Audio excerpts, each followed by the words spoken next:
April 2021. Penularan COVID-19 memberi impak besar kepada masa hadapan dengan berita kematian yang berlaku di setiap negara serta kejatuhan ekonomi turut menjadi punca kesihatan mental masyarakat menurun, terutamanya dalam kalangan golongan muda.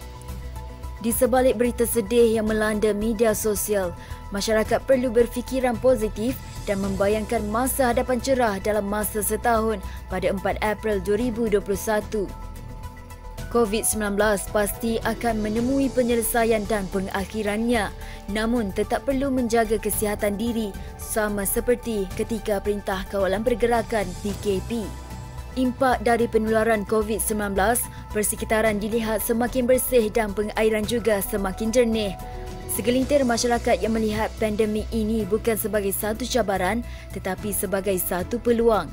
Namun ada juga masyarakat yang berfikiran sebaliknya.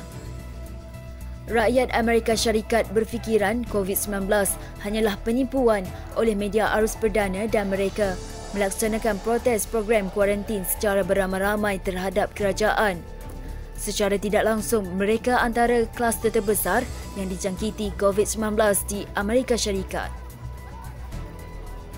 Dunia bakal pulih secara keseluruhan daripada pandemik ini sekiranya masyarakat global menurut perintah kerajaan masing-masing dan mengamalkan penjarakan sosial serta menjaga kesihatan diri. COVID-19, pesakit tanpa gejala lebih berbahaya. Ketua Pengarah Kesihatan Datuk Dr. Nur Hisham Abdullah berkata, 80% daripada pesakit COVID-19 tidak mengalami gejala atau hanya mengalami gejala ringan. Hasil kajian yang semakin meningkat menunjukkan bahawa individu yang tidak bergejala mempunyai beban virus yang sama dengan individu yang mengalami simptom COVID-19. Dr. Nur Hisham juga mendedahkan bahawa kematian yang melibatkan kumpulan pesakit yang lebih muda adalah kerana lewat mendapatkan rawatan di hospital. Pegawai kesihatan awam juga dinasihatkan untuk menjalani saringan kerana berpotensi untuk terkena jangkitan COVID-19. Penyebaran mungkin berlaku melalui titisan pernafasan dari ucapan dan tindakan vokal lain seperti menyanyi dengan kadar pelepasan bunyi yang kuat. Kelonggaran larangan ketat pergerakan dalam negara setelah kes tempatan mula menunjukkan penurunan dikhawatiri akan membuka ruang kepada pesakit tanpa gejala menjangkiti individu lain tanpa disedari. Solat sunat Aidilfitri dibenarkan di masjid ketika PKPB dengan syarat.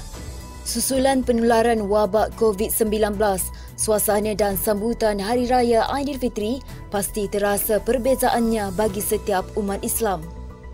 Menteri di Jabatan Perdana Menteri Hal Ehwal Agama Datuk Seri Dr. Zulkifli Muhammad Al-Bakri telah mengeluarkan garis panduan bagi solat Jumaat dan solat berjemaah di masjid sepanjang tempoh PKPB.